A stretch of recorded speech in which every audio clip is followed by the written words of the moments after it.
Go stand.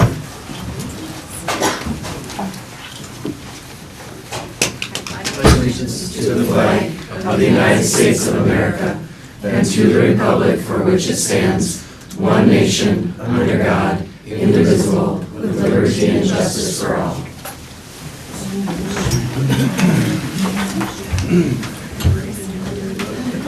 I will call the school board meeting of Independent School District 544 to order. Clerk, will you take roll, please? Certainly. Kirby Anderson. Here. Natalie Knudsen. Here. Melanie Cole. Present. Matthew Lemke. Missy Hermes present. Stephen Biggessa. Here. We have a quorum. Could I get a motion to approve our agenda tonight? So moved. Second. I'll second. Any discussion? All in favor, say aye. Aye. Those opposed, say nay. All right, our agenda is approved. So we'll move on to resolution on acknowledgements. Thank you to the 544 Education Foundation for their generous donation to the Otter Angel account, an account created to anonymously assist families unable to pay for student meals. And congratulations to Advisor Daniel Buckmeyer and KSS 9th grader Alexis Gunther for taking first place at the State History Day competition for her exhibit Charles Schultz, a silent voice in the frontier of inclusion. Alexis will be moving on to the national competition at the University of Maryland in June.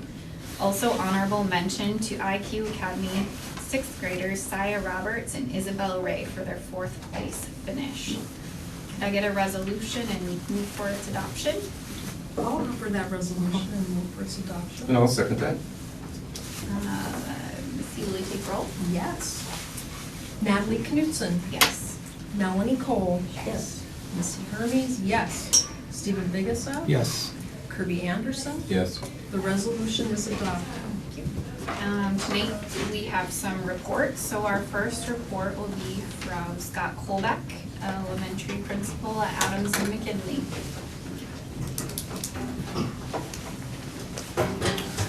Well, good evening. So I was putting together my report. I was reminded just how exciting this time of the year is for students and staff and principal. There's a lot. There's a lot going to be happening between now and our last day of school, June 8th. 31 days, and they're going to be filled with excitement. One of the things we're really excited about is this week, on Thursday, we're going to fill up 9 bus loads full of kids and bus them all over to the auditorium here. And our kids are going to be treated to live theater, professional live theater, a group out of New York City, presenting Junie B. Jones. And this is thanks to our parent-teacher organization for paying to bring this group to town and then paying to bus all of our students over here. It's not just for K through 2. I'm sure Mrs. Rund will be talking about the Cleveland kids getting treated to that as well. So really, really looking forward to that event. Just a little bit on some project-based learning, just a little bit on our 2nd graders. Some of the classrooms are doing projects on landforms. Others, I saw one recently, they were creating and constructing their own obstacle course, having a blast with that, kind of in conjunction with the obstacle course that they do in Phi-Ed, the traveling obstacle course that each school gets for about a week. We had a fantastic event a couple weeks ago, the Adams School Book Fair.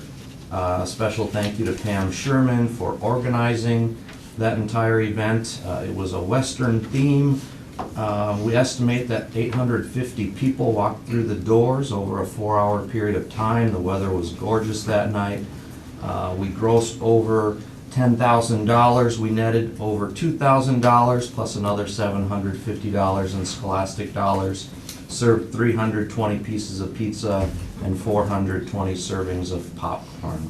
So just a great night and a great outreach to our students throughout the community. We had kids there from all of our other elementary schools, so it was just a really fun evening. The Adams School music teacher came to see me the other day just to update me on some upcoming spring music programs. Our first graders are going to be presenting music programs on May 16th, and our second grade programs are already next Tuesday. So she said that they've been working really hard getting ready for these fun programs. I mentioned a little bit about our PTO bringing this live theater to town. The reason we can do that is every spring we do what's called a Boosterthon fundraiser. This spring's fundraiser begins on May 15th.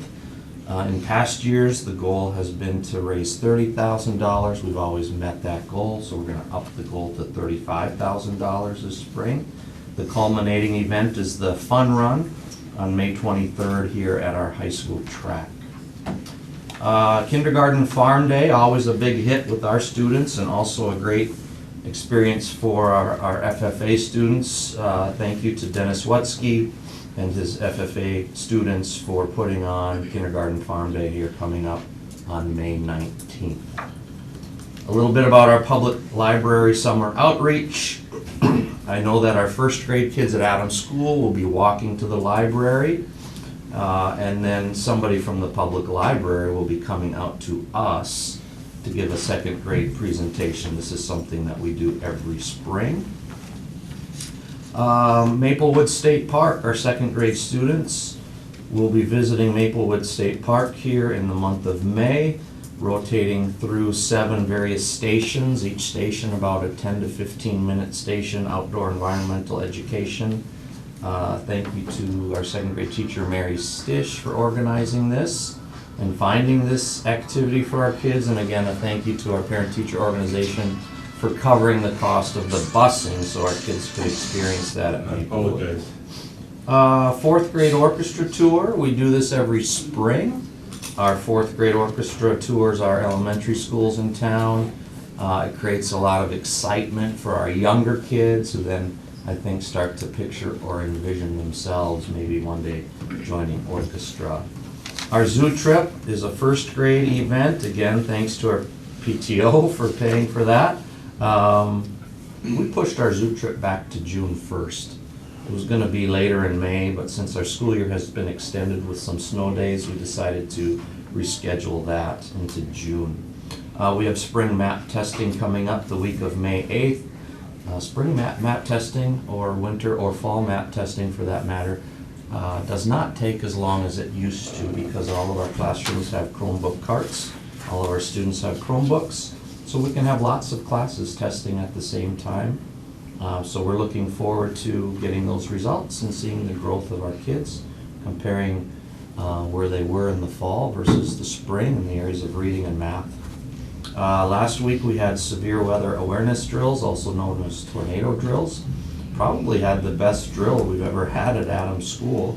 The kids were amazing. We get the entire population of Adams School downstairs in the lower hallway, and I think you could have heard a pin drop, so they were just amazing. And then lastly, I talked to you, probably this is the maybe 3rd consecutive board meeting where I've mentioned this idea of UFly, University of Florida Literacy Institute. It's our new phonics instruction curriculum at the elementary schools. Really proud of our teachers for teaching lessons from this new curriculum this spring. Kids are connecting and growing every day with this very explicit instruction. So we're just really excited about that and looking to have a formal half-day training in the fall during workshop week. So with that, all kinds of other things I could have visited or talked with you about tonight, but these are just some of the things highlighting that we're really looking forward to in May, but certainly not an exhaustive list. What was the date on the buses coming here? 9 buses coming here? Yeah, on Thursday. This Thursday? Yep, and the show starts at 9:30. Okay. So we're gonna load them up, 9:05, depart at 9:10, the show starts at 9:30. It's a 1 hour and 5 minute presentation. Okay. Any other questions for Scott? All right, thank you. Thank you. Our next report will be Timmy Run, Elementary School, Cleveland. Good evening. We have been busy conducting our MCA tests at Cleveland. The weeks leading up to that are overseen by Sherry Bernard, who is our building test coordinator. She does an outstanding job of setting our schedule and providing training for the teachers who are proctoring the sessions with students. And then thereafter, she is the one we rely on to keep track of students who have maybe missed a part of a test or have extended time coming and making those arrangements to follow up with students so that they have the opportunity to complete the MCA reading and math tests. So the reading test was completed today with the makeup sessions, and we roll right into the MCA math test starting tomorrow.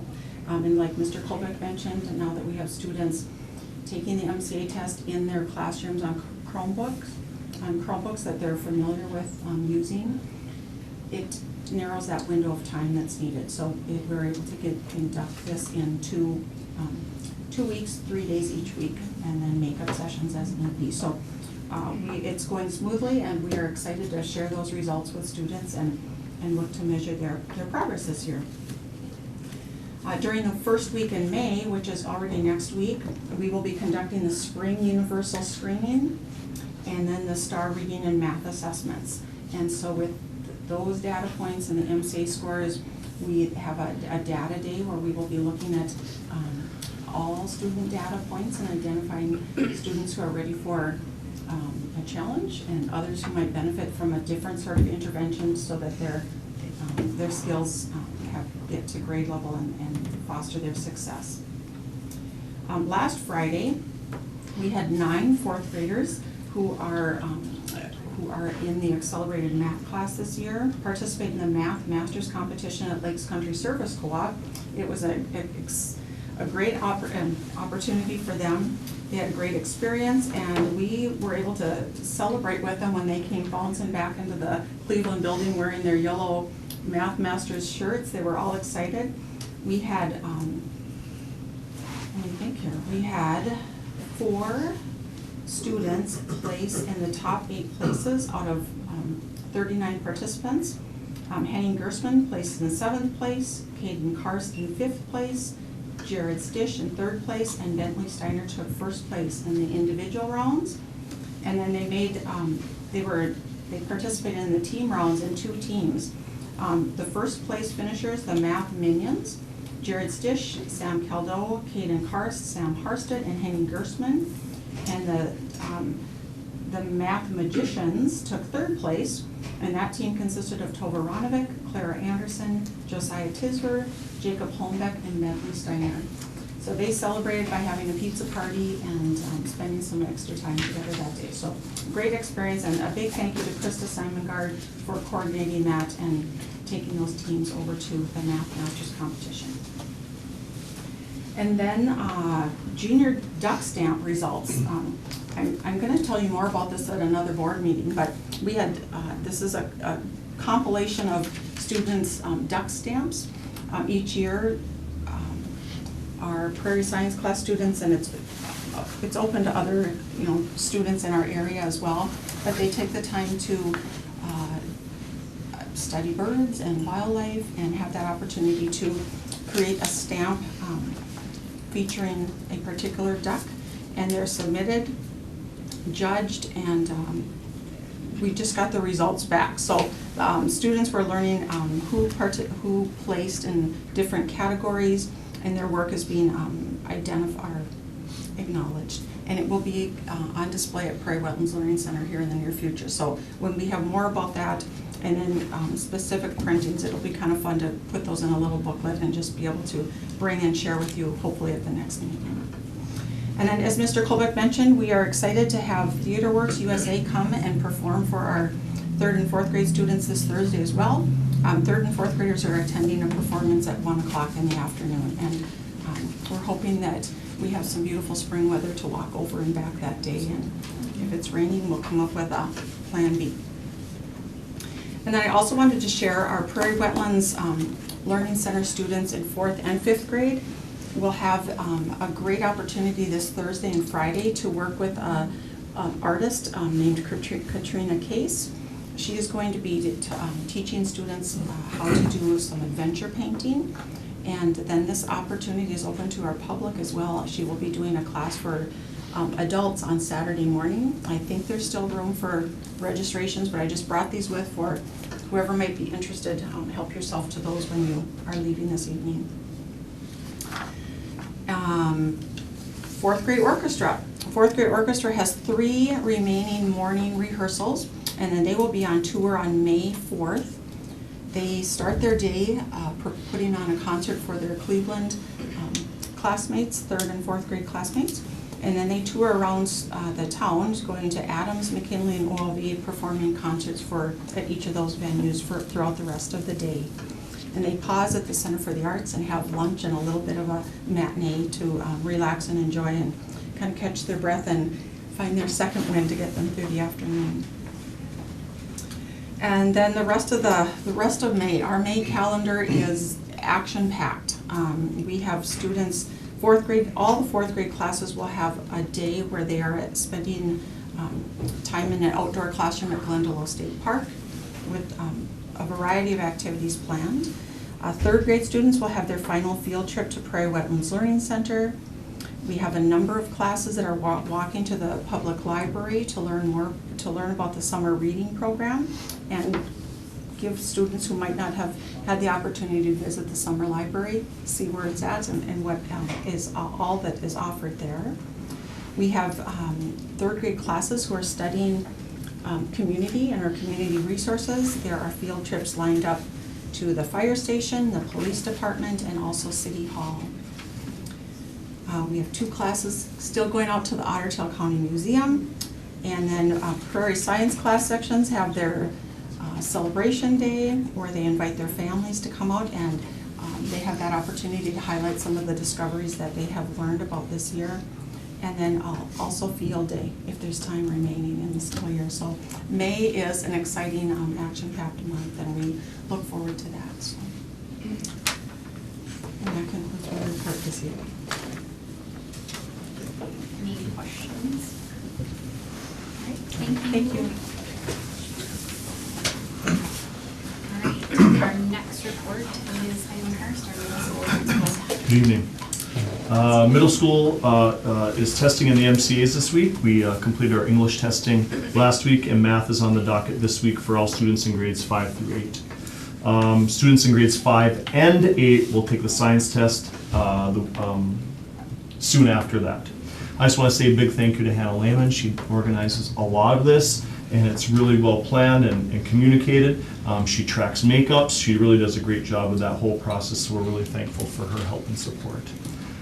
We're excited to get the results back and start going through some of the data, even though it's preliminary. Recently, as you know, we've been working on our student and staff core values, and that led us to reviving Otters Are Always Otters in the middle school as our middle school motto. Our committee decided that for the last several Fridays of the school year, we're encouraging staff and students to show their Otter pride. Each Friday, one student from each grade level is randomly selected to be recognized for wearing their maroon and gold.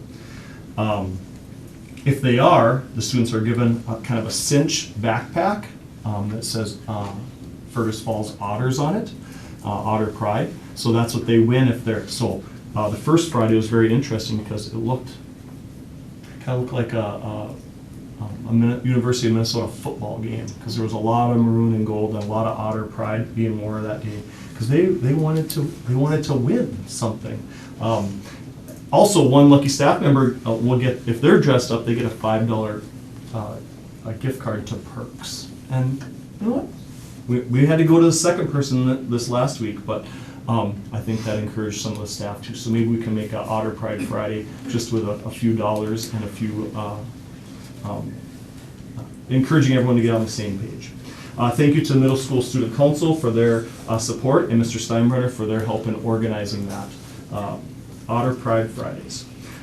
Cindy talked about Math Masters. We had our 5th graders go last week. They competed at Lakes Country as well. 18 teams and 89 individuals vied for top honors in 3 categories.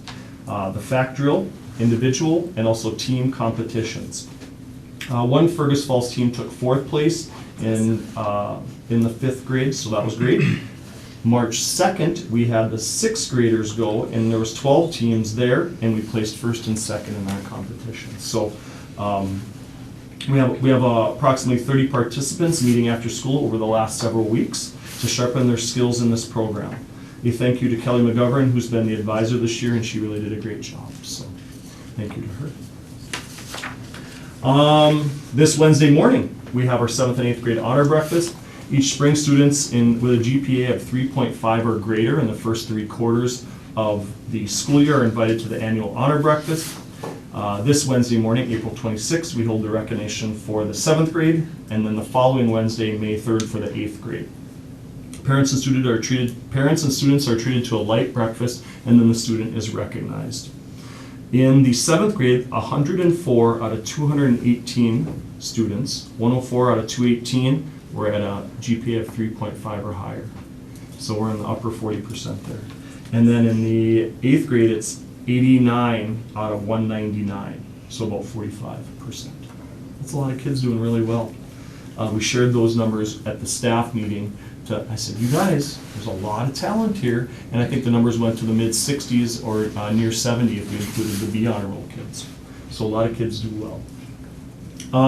So we're recognizing our 7th and 8th graders in our honors breakfast program for their commitment to the classroom and for their hard work. Glendy Nielsen Funeral Home continues to support the 7th grade program, and the Students' Council supports the 8th grade program. I just wanted to briefly talk about schedule and planning. That seems like what we're doing a lot of over the last, really, I think it started in October, but it really has amped up over the last maybe 4 or 5 weeks to light speed. We've held many conversations about schedule and programming. Those conversations have amped up as we began to solve that puzzle. We've made adjustments to staff with movement in the building and some hiring. We've also worked to reduce shared areas as well, to try to identify better middle school and high school areas. We made good progress last year, and I think we're going to make even better progress this year, even with a space crunch. Okay, my PBL update. I'm going to pass this around. Get a little sense. So this is a Mrs. Jessica Anderson's 7th grade English class, and she took an existing project, her iSearch research papers, where kids get to select anything they want to research, and it was a multi-genre project, research project. They can choose their any subject they want, and they're all kind of fair game. Students researched the topics ranging on famous people and events to career options and favorite hobbies. They were guided through the research process with a traditional step-by-step program process, and they spent a few days in the media center gathering information. So the first step was to write the iSearch research paper. After that was completed, then the students considered the following driving question: how do people express ideas and learning through art? Students brainstormed ways to share what they had learned through a more creative means: music, visual art, photography, creative writing. And after exploring several examples in class, the students created an art project to go along with their iSearch paper. Projects that the students created included painting, drawing, sculpture, wood burning, collage, diorama, video, and even a choreographed dance. Wow. Not my thing, right? Can I do the poster? So there's just a couple samples of some of the very interesting ones. There's the Iditarod, there was Stonehenge on there. There was one on a surfboard, and I've forgotten the third. But some pretty cool creations that kids made to connect a currently project that they were doing iResearch with, and then to kind of trying to take it to the next level. So, yeah, that concludes my report as well. Questions? Questions? Thanks, Thank you. Our next report is Mark Anderson, our high school ALC honor. Good evening. Well, Natalie, you stole my first one. Alexis winning the competition, so congratulations to her. Pretty cool. A freshman took first place, so excited to see what the next 4 years might be in store for her. Good luck to her also. for moving on, and also for the teacher for the work that they put in here, getting them prepared for that opportunity. Also, kind of going off the MCA piece, Rhonda Mack does a lot of work for us here at the high school. The ACT and the MCA, she's at the front window all the time, porting kids back into the media center who may have been gone one day or not, or missed a day because of something. And thank you for her also for the ACT rescheduling because of a snow day. So a lot of those things happen during MCA and ACT testing, and she just keeps generating new lists for us to put out and remind kids where they gotta go. So big thank you to her. Our big prom is Saturday, this Saturday with Grand March. A lot of kids are signing up. It's interesting to see the kids that are coming. Some of the kids who don't attend homecoming and snowball show up for the prom. So it's a little bit different opportunity just for juniors and seniors, and we have the questions coming already. I'm a 9th grader, my boyfriend's a junior, why can't I go? And we're just like, that's the policy. So we look forward to offering that opportunity for them when they come up. The FFA has had some great opportunities here this last couple weeks. I know they're at the state competition. I haven't gotten any information back from Mr. Woodsky or Ms. Lundquist. But I know talking to Dennis last week when we had our polar plunge, he talked about most of the kids that are competing right now are freshmen. So they're kind of in that space where they don't know what they're getting into. So they're going down to compete. He's looking forward to the next 3 years with them. He really thought that the automotive group would probably do really well. He was hoping last year they would do better than they did. He thinks they have an opportunity to possibly challenge for a state title, and looking forward to seeing how they have done. Our staff here at the high school, Mindy actually has led this piece. As you know, we have a number of junior, senior classes, and when seniors are done with the school year, your tests are usually done, so they've worked together to find out what they could do for some service projects, kind of project-based opportunities where students could go out into the community and give service back to our community.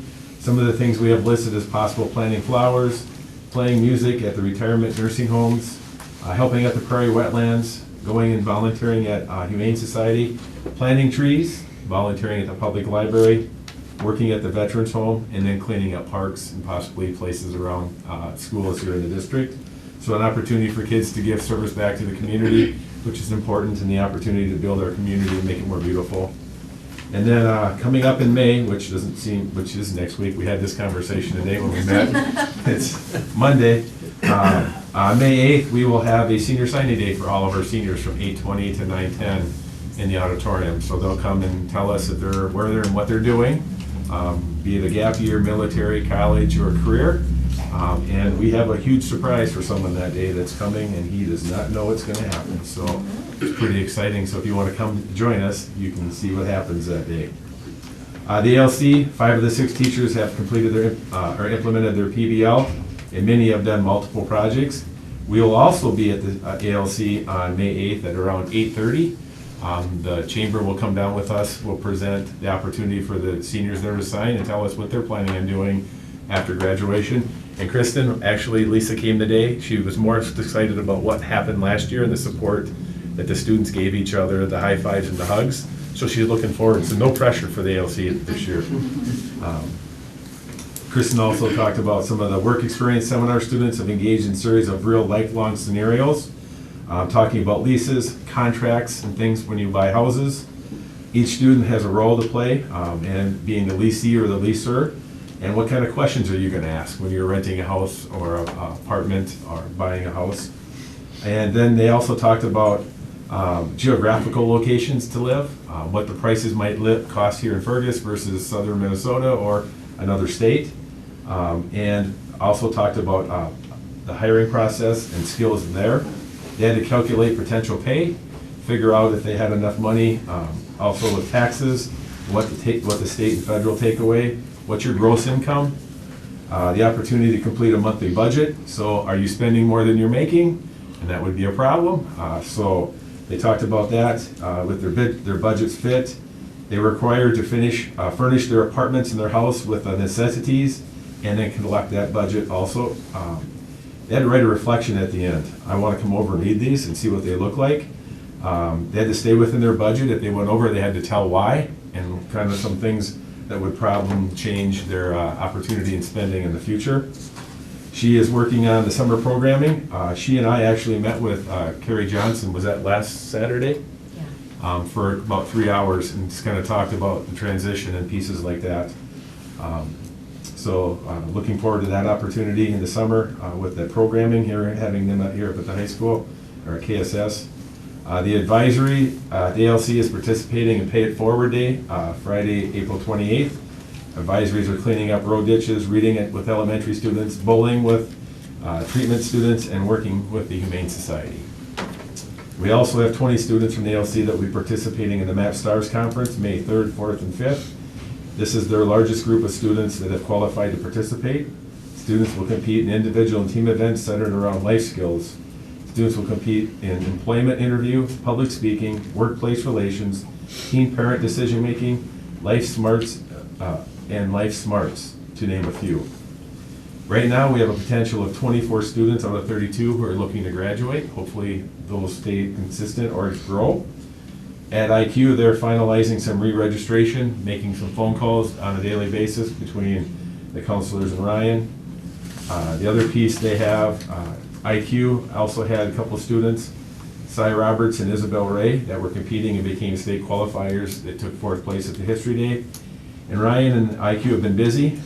They've had 29 different sites around the state for MCA testing, and usually he has to do 2 days for that, so he's going out again to work on that piece.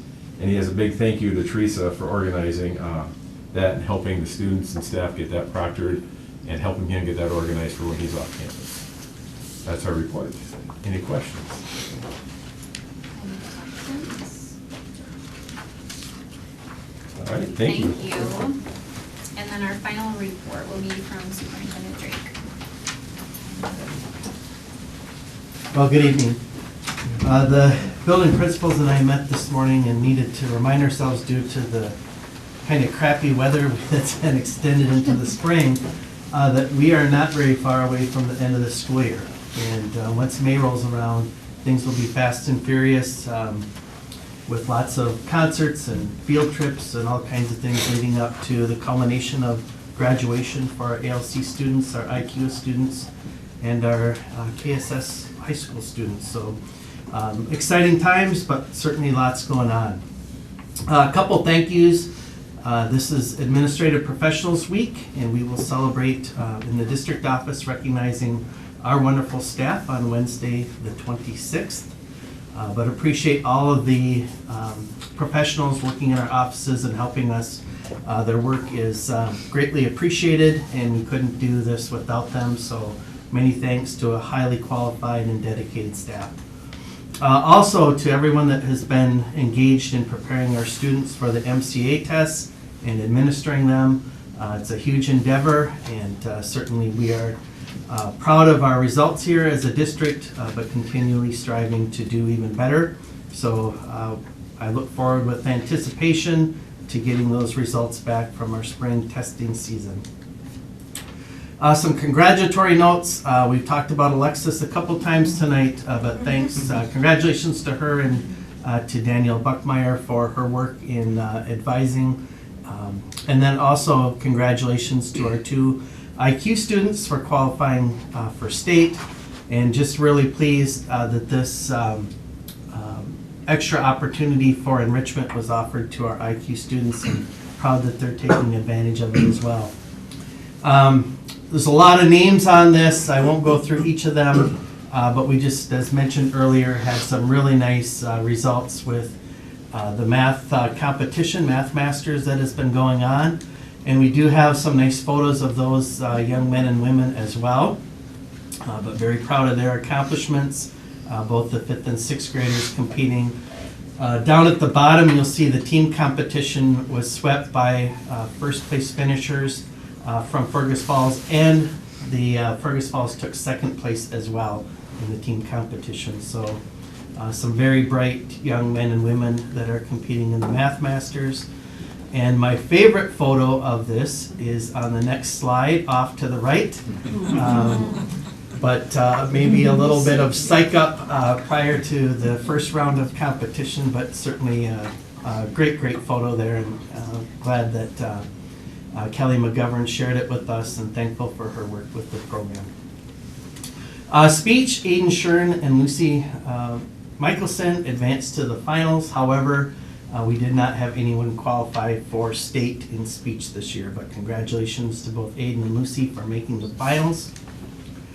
The ISTE standards, there's been some questions that have come up in some public comment lately. The ISTE standards are maybe some concepts misconstrued by some folks. The ISTE standards represent higher order thinking skills. They are absolutely essential skills in 21st century living and the 21st century workplace. And so part of our strategic plan was embedding those throughout our curriculum, K-12. And I will write a column on these to further explain them to the community. But all of these really play a role in our vision with creative problem solving and the critical thinking skills and the communication skills among multiple platforms and media to be successful in today's modern society. And then on facility management, the House did pass the Omnibus Education Finance Bill, and I did want to make sure that people were aware that our long-term facilities maintenance revenue adjustment did make it into that omnibus bill, so that's very promising for us. It is also in the State Education Finance Omnibus Bill, which was supposed to be passed today, and I didn't get confirmation that it was passed, although we do see that the language is in there. The major difference, they're companion bills, the major difference between the two, if I'll go back a couple slides, you'll see that at the very bottom, it's talking about non-school facility purchased on or after January 1st of 2019. Which certainly our project qualifies for. On the bottom of the Senate bill, they have capped that. And so that is January 1st, 2019 through June 30th, 2023. It is my hope that, assuming this goes through on the Senate Education Finance Omnibus Bill, that when the two parties get together to work out the differences in bill language, that the House language ends up prevailing over the Senate language. Not only is this very good language for Fergus Falls and Moorhead, it is simply good legislation for all public schools in Minnesota. So fingers crossed that some good common sense legislation will be passed with support of both the House and Senate here at the end of the session. IQ Academy reductions, this was a question that had come up in the community. I want to just roll through a little bit why this is happening. So at the peak of the pandemic, we saw a number of families and students choose to go with an online learning venue. And our enrollment peaked at 1,000 students during one of those springs. We actually had to close enrollment because we no longer had the capacity to take any more students on. For fiscal year 24, Stride uses a set of algorithms to estimate what our enrollment will be, and their algorithms are suggesting that we will average 543 students in the program for fiscal year 24. So that's a huge difference from what our peak was, and I should say we never averaged 1,000 students. That was our peak enrollment, but certainly our average would have been much, much higher than 543. So why the drop in enrollment? Very succinctly, students returned to brick and mortar learning, and the number of online school options increased significantly. So the pool of students shrank, the competition increased, and so we've seen a result of fewer students entering our program. For those that are wondering what the long-term future is for IQ Academy, this program has been in existence in the Fergus Falls School District for 20 plus years. It's very stable. It is going to have continued success both locally and statewide, but we are going through a period of some enrollment adjustment. It is my opinion that a number of these programs that have popped up over the last couple of years will not be long-term sustainable. So we're going to see some shrinkage in the number of programs out there, which will likely result in some increase in our enrollment, but that may take a year or two or three for us to see. In terms of the fiscal budget, people may not realize this in the community, but that is a joint agreement on the budget between both us and our partner organization, which is Stride. They requested reductions of approximately $725,000. We ended up reaching an agreement at $430,000 in reductions. And so there still will be a shortfall when it comes time for the end of year reconciliation projection for fiscal year '24. But I think that we had a lot of conversation back and forth in terms of budgetary impact, but also programmatic impact with reductions, and reached a fair compromise in the end. So that's the story about IQ Academy and the reason that the reductions are on our board agenda this evening. And with that, just to talk about the book review that is taking place, we do have a number of books that have been asked by community members to be reviewed. A committee has been formed, and so that work is ongoing. And as a district, we will also be in the process of reviewing our policy. It will be our goal to make sure that what we're doing is transparent, but also reflective of First Amendment rights and protective of those things as well. And I will be very interested to hear from our students that are speaking on this topic tonight. So with that, unless there are any questions, that is the end of my report. Any questions for Superintendent Drake? Thank you. Thank you. All right, we'll move on to our general consent items. We have the minutes from our April 11th, 2023 board meeting, and then we'll move on to the long list of personnel. I almost got my own page. Good evening, everyone. Lots of items here on the school board agenda. I do have the agenda items right, or the agenda here if anyone wants to pick it up. Otherwise, it is also posted on our webpage, the agendas and the minutes. So I'll kind of be brief on what I'm saying, just because all the details do get a little lengthy and such, and out of respect of everyone's time tonight. Under personnel and their certified staff hires for the new school year, 2023-24, we have Joy Miller, elementary teacher at Cleveland, Dallas McBride, math teacher at Kennedy, Megan Retke, special education teacher at Kennedy Secondary School, Rebecca Kruger, Reach teacher at Kennedy, along with Caleb Kosak, science teacher at Kennedy. Certified staff resignations,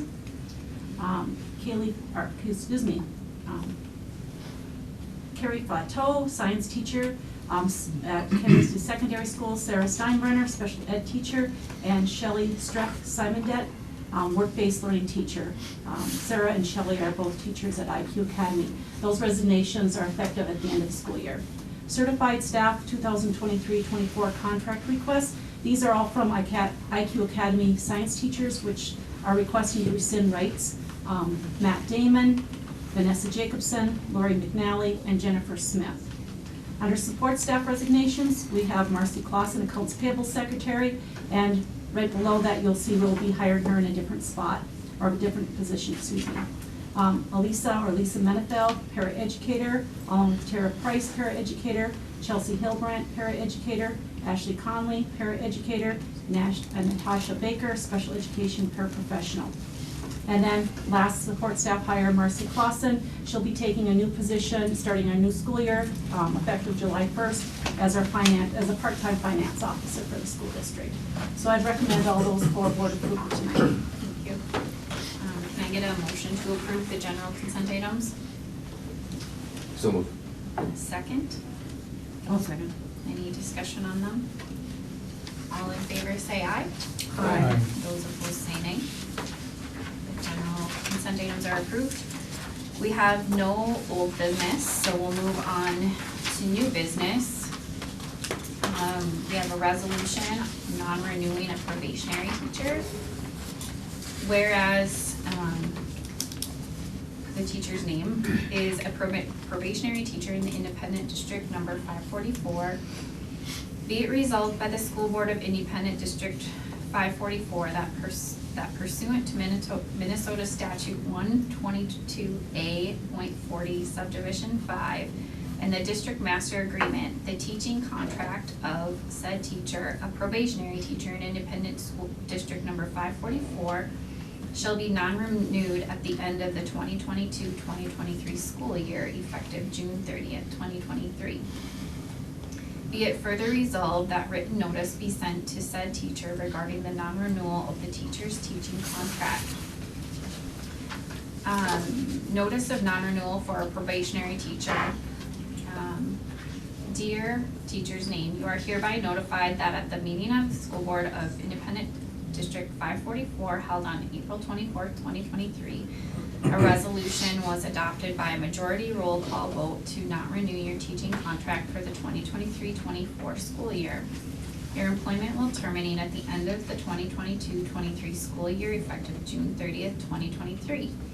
Said action of the school board is taken pursuant to Minnesota Statute 122A.40 subdivision 5 in the district master agreement. You may officially request the school board give its reasons for non-renewal of your teaching contract.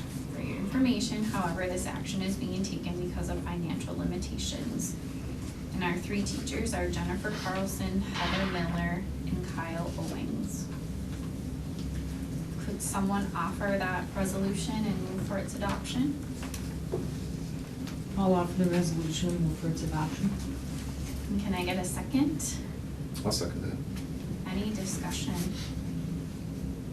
Missy, will you take roll call, please? Melanie Cole. Yes. Missy Hermes, yes. Stephen Vigasa. Yes. Kirby Anderson. Yes. Natalie Knudsen. Yes. The resolution is adopted. Thank you. We have another resolution proposing placement of a continuing contract tenured teacher on unrequested leave of absence. Be it resolved by the School Board of Independent School District 544 as follows. That it is proposed that said teacher, a continuing contract tenured teacher of the said district, be placed on unrequested leave of absence without pay or fringe benefits at the end of the 2022-23 school year, effective June 30th, 2023. Said action is taken in accordance with the district master agreement pursuant to Minnesota Statute 122A.40 subdivision 10 upon the grounds described in said statute, in which are specifically financial limitations. And be it further resolved that a notice of proposed placement on unrequested leave, together with a copy of this resolution, be forwarded to said teacher, and that an affidavit of the same be placed in his or her personnel file with a copy of the notice and resolution.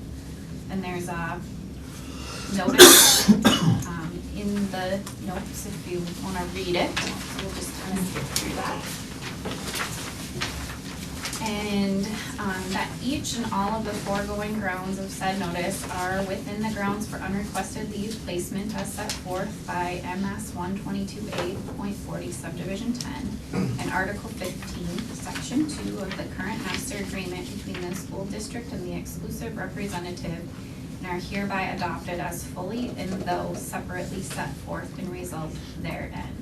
And there's 8 different FTE cuts in that list there. So, could someone offer that resolution and move for its adoption? So move. I'll make the motion. I'll second it. Offer the resolution for its adoption. I'll second that Okay. resolution.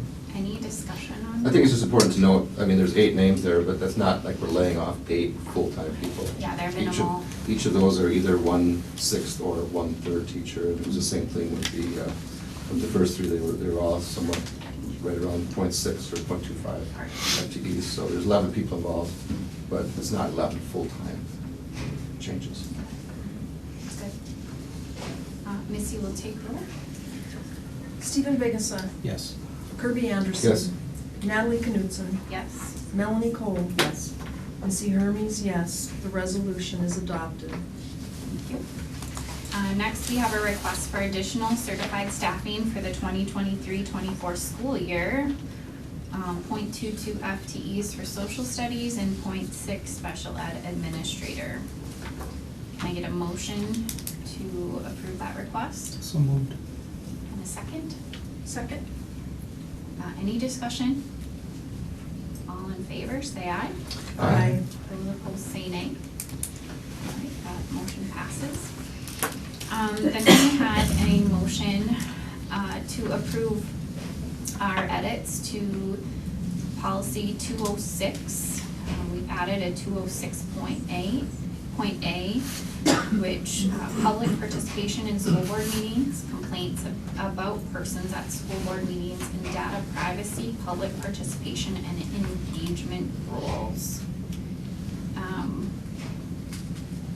Could I get a motion to approve that policy edit? So moved. And a second? I'll second. Okay, just a little bit of feedback. This was in addition to our current policy that exists, just some edits. And I don't know if you want to speak a little bit Sure. more to some of the changes. One of the biggest changes that people will see when they would like to address the school board is that there will be now an online form to fill out. And that'll make that a lot easier and more efficient. And that will also allow, as soon as that form is filled out, then that'll go immediately to all the school board members as well. And they'll know right away who has requested a chance to approach the school board and share their public comments. Perfect. I think the other part is that those that are choosing to speak, they either have to be a parent or guardian of a student in the district, they have to live in the district or work in the district. So outside parties are not allowed. Or be a student. Or a student in this district. Or employee. Yeah. Properly, yep. All right, all in favor, say aye. Aye. Those opposed, say nay. That motion passes. Could I get a motion to close the session permitted by Minnesota Statute 13D.05 subdivision 3 to discuss developing offers or counter offers for the purchase or sale of real or personal property, parcel 71001500005500. I'll make that motion. I'll second. Okay, any discussion? All in favor, say aye. Aye. Those opposed, say nay. All right, we will close the sessions.